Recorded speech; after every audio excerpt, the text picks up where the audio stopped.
नमस्कार, बड़ी खबर बड़ी बहस देख रहे हैं आप। मैं हूं आपके साथ सृष्टि सिंह। आपातकाल की 50वीं बरसी पर भोपाल में बीजेपी महिला मोर्चा द्वारा महिला मॉक पार्लियामेंट का आयोजन किया गया।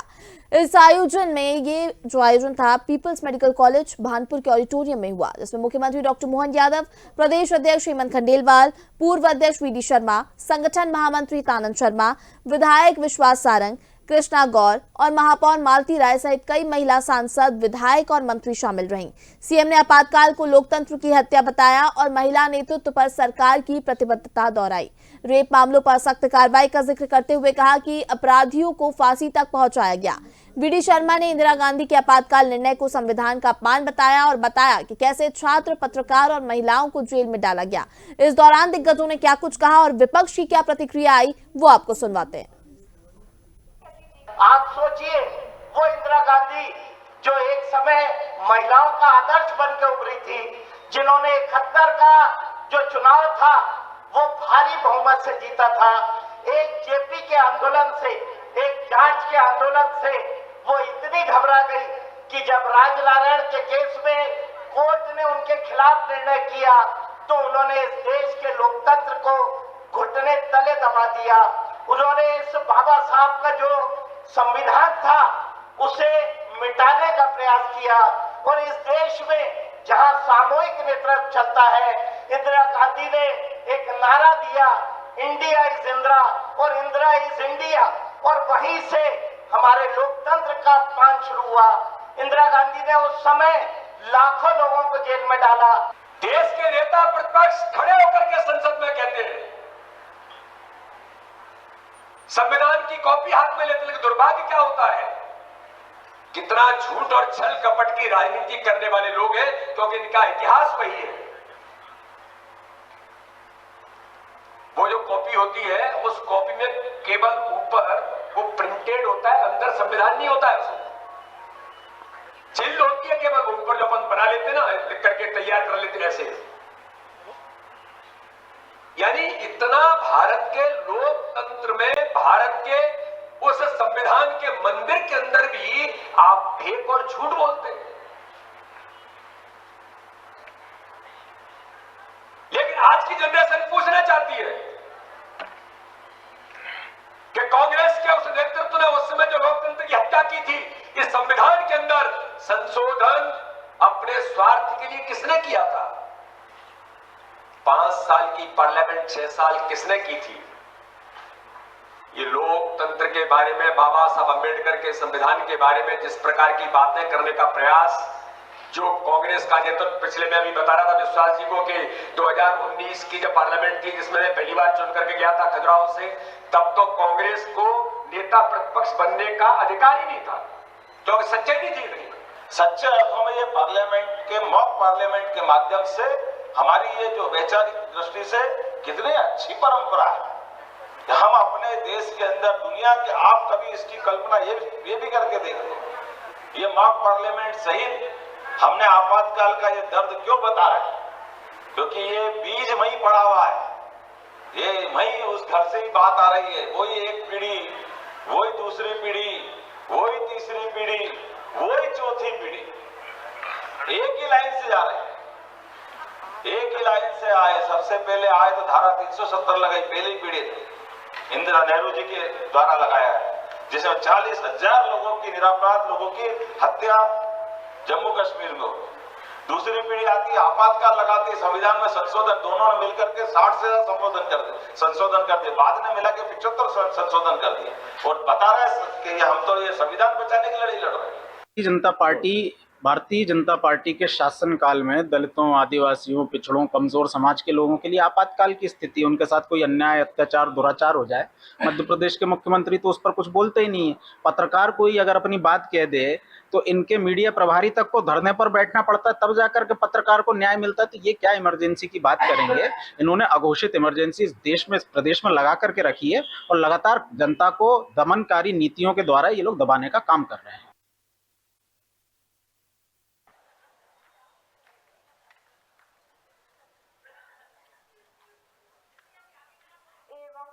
अनुरोध करना चाहूंगी श्रीमती माया पटेल जी से कि वे माननीय श्रीमती मालती राय की वकालियों की गड़गड़ाहट से हमारे माननीय अतिथियों का स्वागत करें।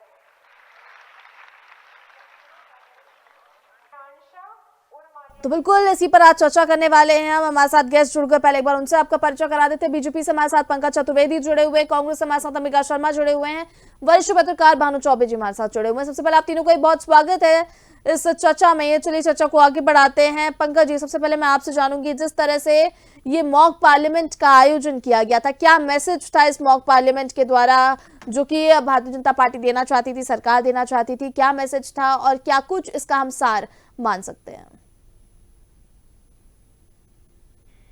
प्रधानमंत्री जी का मत स्पष्ट है और जो हमारे 4 वर्ग हैं उनमें गरीब, अन्नदाता, नारी और युवा शक्ति और हमारा किसान अन्नदाता, तो ये पूरे की पूरी जो महिला संसद थी, तो हम सब धन्यवाद देना चाहते हैं आदरणीय प्रधानमंत्री नरेंद्र मोदी जी को, जिनकी वजह से आज देश में नारी शक्ति वंदन अधिनियम लागू हुआ।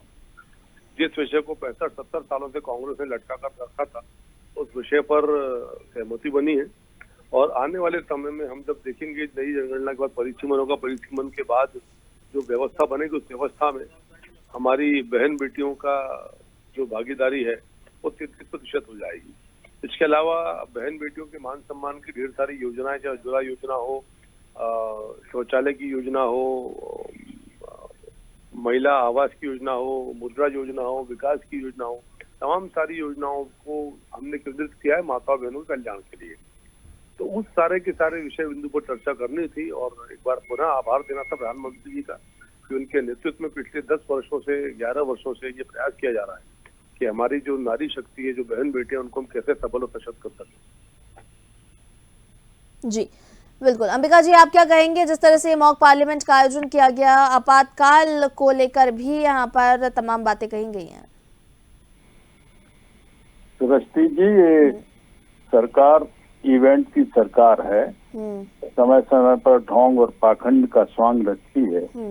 अभी ये मॉक पार्लियामेंट और उसमें महिलाओं की भागीदारी, बहनों की भागीदारी, ये सब इनका ये जो भी कार्यक्रम हुआ है, हम आपसे निवेदन करना चाहते हैं कि आप भी अच्छी तरह से समझ रहे हैं, पूरा प्रदेश भी अच्छी तरह से समझ रहा है। इस प्रदेश में महिला उत्पीड़न जितना हुआ है उतना किसी प्रदेश में नहीं हुआ है।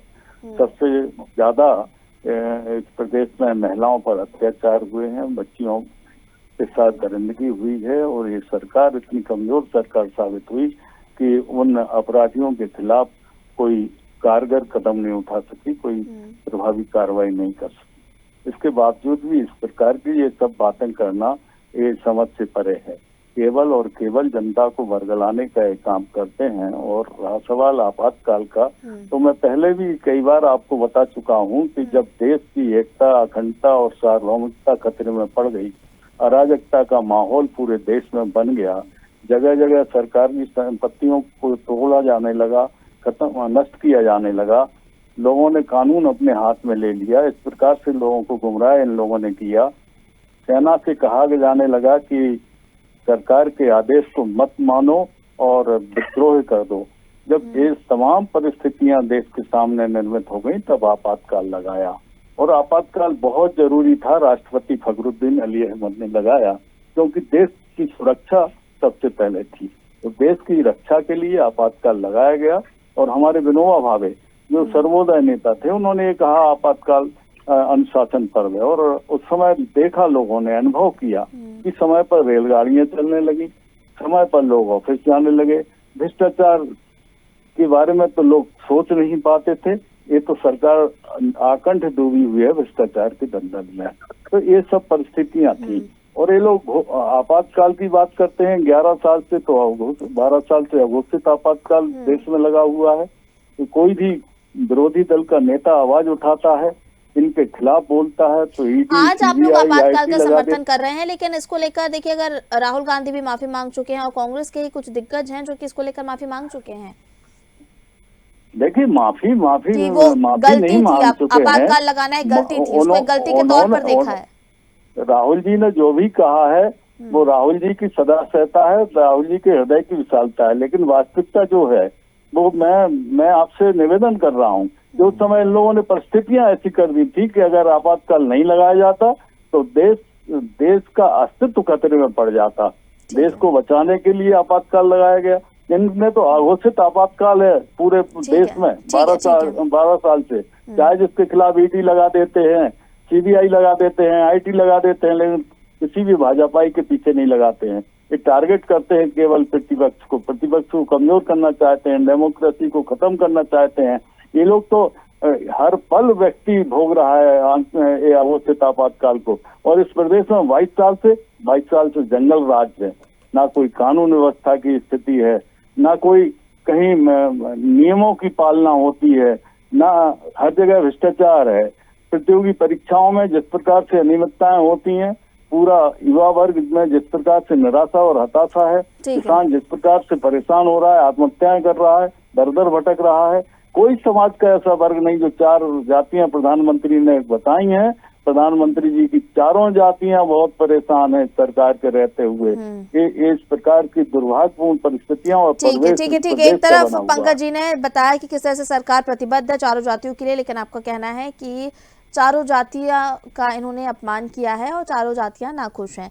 इन दोनों ही बातों को हमने सुना, दोनों ही पक्षों को हमने सुना। मैं भानु जी आपसे चाहूंगी, मैं चाहूंगी कि आप क्या टिप्पणी देंगे इस पर और क्या कहेंगे जिस तरह से मॉक पार्लियामेंट का आयोजन किया गया, जो मैसेज बताया पंकज जी ने कि मैसेज देना इस जो आयोजन था इसका तात्पर्य था। दूसरी तरफ अंबिका जी ने आरोप लगाया कि सिर्फ इवेंट मैनेजमेंट की सरकार है, सिर्फ इवेंट करती है और इसका कुछ निकल कर परिणाम सामने नहीं आता है, कार्य नहीं दिखते धरातल पर।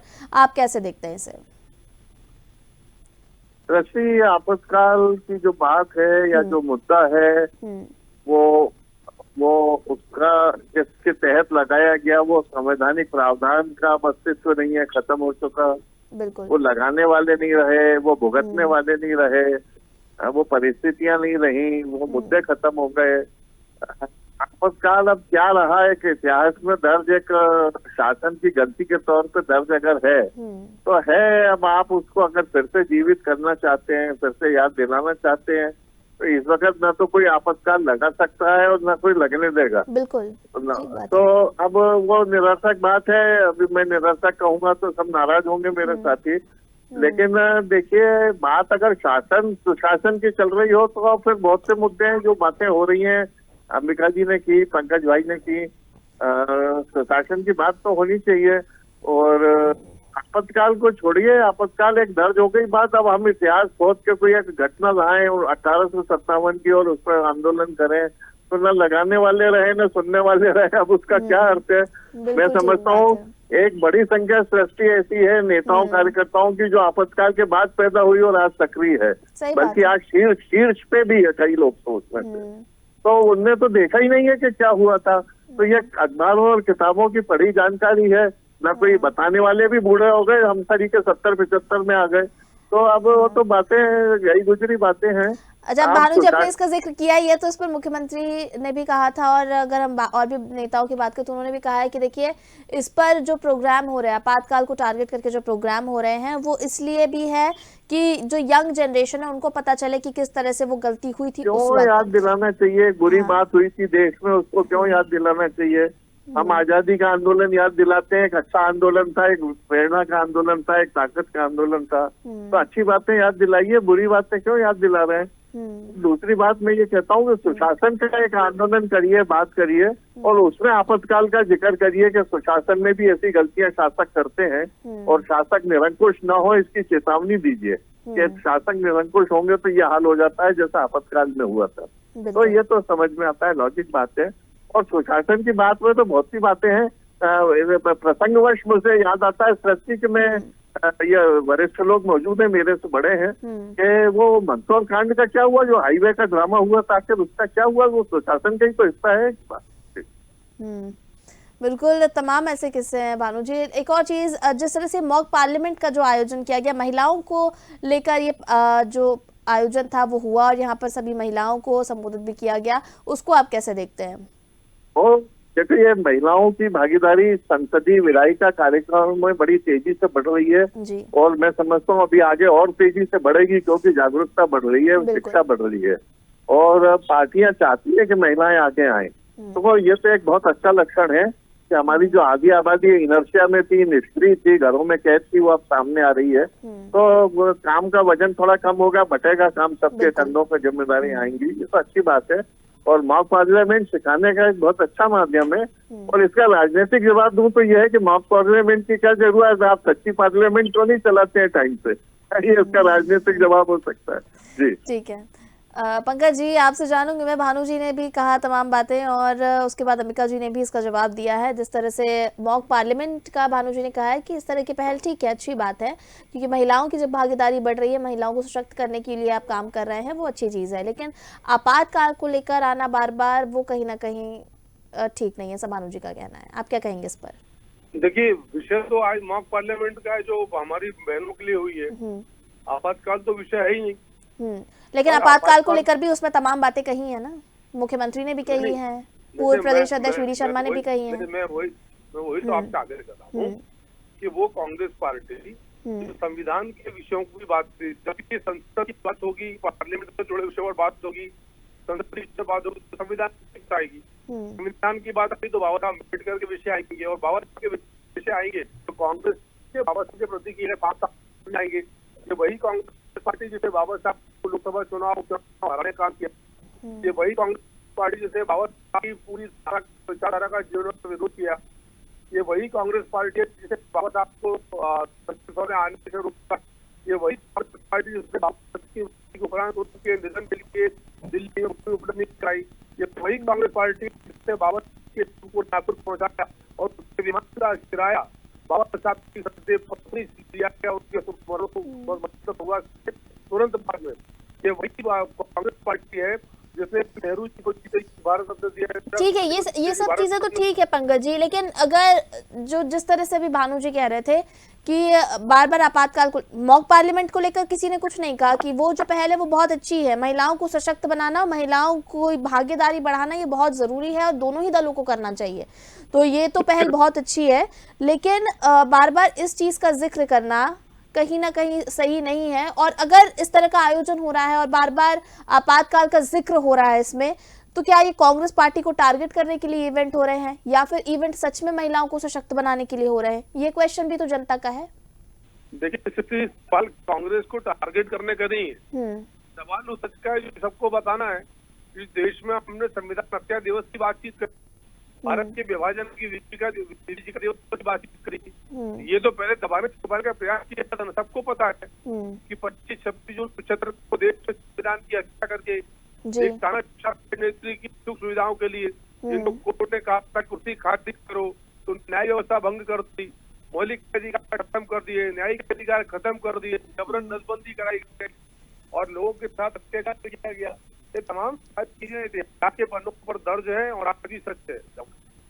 और वास्तविकता ये है कि बहुत सारे ऐसे लोग आज जिन्होंने आपातकाल की दौर के आज भी जीवित है, इस दुनिया में है और अभी भी कांग्रेस का विरोध करके संघर्ष कर रहे हैं, और उनको हम बोलते हैं आपातकाल के सेनानी, स्वतंत्रता लोकतंत्र के सेनानी, जिसको आमतौर पर बंदी कहते हैं। सारे लोग उपस्थित है बराबर थी, और ऐसा नहीं कह सकते ठीक है जो उन्होंने, ठीक नहीं था ना, वो तो ठीक होता तो उसका उल्लेख थोड़ी करते, वो ठीक नहीं था जो इन्होंने बाबा साहब के साथ किया, संविधान के साथ, तो ठीक नहीं था।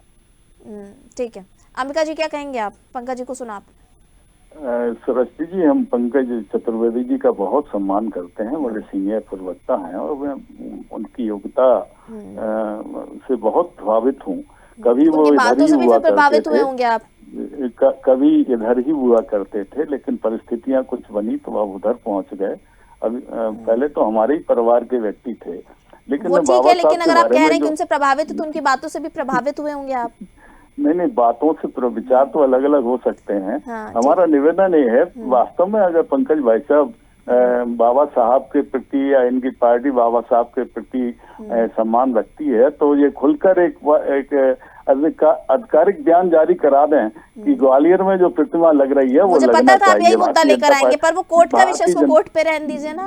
भारतीय जनता पार्टी का आधिकारिक बयान आ जाए, क्योंकि वहाँ पर सबसे ज्यादा बाबा साहब की प्रतिमा का विरोध तो यही लोग कर रहे हैं हाई कोर्ट में लगने का, और फिर राग अलापते यही तो हैं कि जनता बाबा इनसे साहब के परेशान है। आप लोग आपातकाल ले आते, भानु जी वही तो ठीक कह रहे थे कि आप आपातकाल ले आते हैं, आप बाबा साहब अम्बेडकर को ले आते हैं, इनको लेकर पुरानी चीजों को लेकर बयानबाजी सियासत देखने को मिलती है, लेकिन जो अभी करंट के मुद्दे हैं उस पर क्यों नहीं सियासत देखने को मिलती?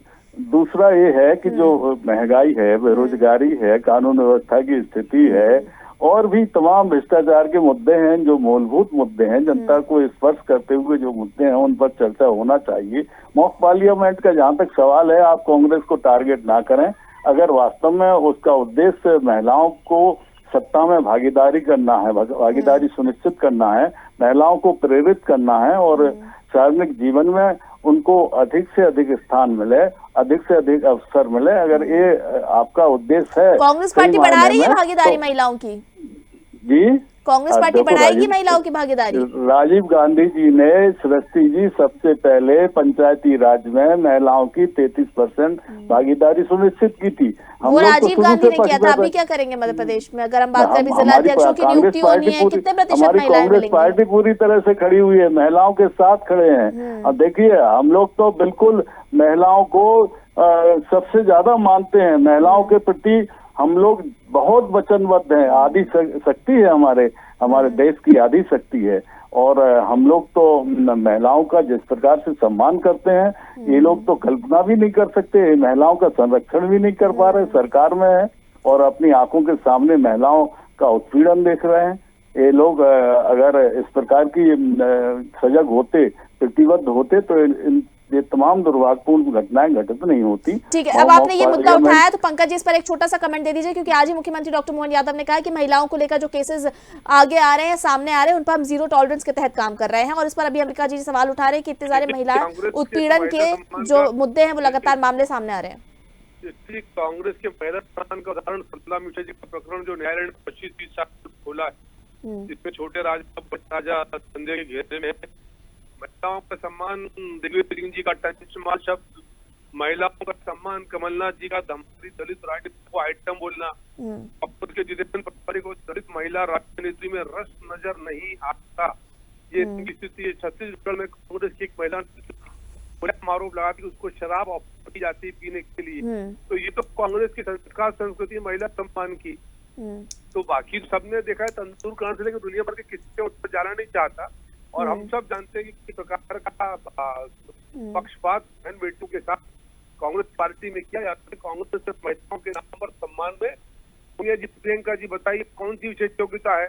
एक परिवार से 3 लोग संसद में, राहुल जी, प्रियंका जी, सोनिया जी, क्योंकि वो उनका फैमिली फर्स्ट है, प्रथम परिवार है, कांग्रेस पार्टी के लिए सब कुछ समर्पित है। ऐसी स्थिति है, कांग्रेस पार्टी की क्या महिला सम्मान की बात कर देंगे? इनको महिला सम्मान की बात करना, शर्म आना चाहिए, क्षमा मांगना चाहिए। ठीक है अंबिका जी, आपको आपका जवाब मिला। जिस तरह से आपने जो आरोप लगाया था उसका जवाब पंकज जी ने दिया है। मैं भानु जी आपसे रिक्वेस्ट करूंगी कि आपने दोनों को ही बातों को सुना, और देखिए जिस तरह से अगर हम महिला मॉक पार्लियामेंट की बात करें, महिलाओं पर केंद्रित ये मॉक पार्लियामेंट आयोजित रही, और अगर महिलाओं को देखें तो दोनों ही पार्टियों की अपनी अपनी बातें हैं कि हम महिलाओं को बहुत सम्मान करते हैं, महिलाओं को बहुत आगे बढ़ाना चाहते हैं। पर आप वरिष्ठ पत्रकार रहे हैं, आपने एक्सपीरियंस किया है, कवर किया है, सबकी मानसिकताओं को आप समझते हैं, तो आपसे मैं चाहूंगी कि आप दोनों ही बातों को सुनकर, आपने सुना है तो कंक्लूजन दे दीजिए। सृष्टि, मैंने सारी बात सुनने और मेरी बात तो मुझे उत्तर मिले तो सबसे मैं बात आपसे निश्चित तौर पर कहना चाहता हूँ कि मैं आपसे भी और अपने मीडिया के तमाम सहयोगी जो मेरे से जुड़े हैं, समझ रहे हैं, मुझे उनसे अनुरोध करता हूँ कि इस प्रसंग को मॉक महिला संकट के तौर पे ही उभारें, करें, मीडिया में महत्व दें, महिला संसद के ही विषय को आगे बढ़ाएं, और इस पर भी सहमत है कि इसमें आपातकाल का कहाँ सवाल था, मुद्दा था, तो हम आपातकाल को थोड़ी देर के लिए हटा दें और महिला संसद और महिला संसद और महिलाओं की संसद में भागीदारी, इसको आगे बढ़ाएं। यही विषय है और इसी को आगे बढ़ाना चाहिए, और किसी विषय पर अभी बात करें तो उसके उत्तर होंगे और फिर उसके अब होंगे। जी बिल्कुल सहमत हूं मैं भानु जी आपसे, और इसी के साथ हम इस चर्चा को विराम देंगे। हमारे सभी गेस्ट का हमारे साथ जुड़ने के लिए बहुत धन्यवाद। पंकज जी आपका बहुत धन्यवाद हमारे साथ जुड़ने के लिए, भानु जी आपका भी बहुत धन्यवाद हमारे साथ जुड़ने के लिए, अंबिका जी आपका भी बहुत धन्यवाद हमारे साथ जुड़ने के लिए। तो जिस तरह से आज मॉक पार्लियामेंट का आयोजन किया गया, एक नई पहल देखने को मिली मध्य प्रदेश में, जहां पर महिला विधायक सांसद सभी मौजूद थी और इनसे चर्चा की गई। मुख्यमंत्री डॉक्टर मोहन यादव यहाँ पर मौजूद थे, नए प्रदेश अध्यक्ष हेमंत खंडेलवाल यहाँ पर मौजूद थे, पूर्व प्रदेश अध्यक्ष वी डी शर्मा यहाँ पर मौजूद थे। तमाम दिग्गजों ने यहाँ पर अपना संबोधन दिया, महिलाओं को लेकर बताया कि किस तरह से जो 4 जातियों की बात प्रधानमंत्री नरेंद्र मोदी कहते हैं, या 4 जातियों की बात जो मध्य प्रदेश सरकार का विजन और मिशन है, उन पर किस तरह से मध्य प्रदेश सरकार जो है प्रयासरत है और लगातार इनके लिए कार्य कर रही है, आगे भी कार्य करती रहेगी। और जो पूरा रोड मैप है उसको तहत यहाँ पर काम की गई, महिलाओं के लिए किस तरह से जीरो टॉलरेंस के तहत काम किया जा रहा है, और पार्लियामेंट में महिलाओं की भागीदारी बढ़ाना, ये मिशन और विजन है मोहन सरकार का। और हम कह सकते हैं कि भारतीय जनता पार्टी सरकार का ही, चाहे वो केंद्र की सरकार हो या मध्य प्रदेश की सरकार हो। तो इसी के साथ फिलहाल बड़ी खबर बड़ी बहस में इतना ही। मुझे दीजिए इजाजत, आप देखते रहिए डीएनए। नमस्कार।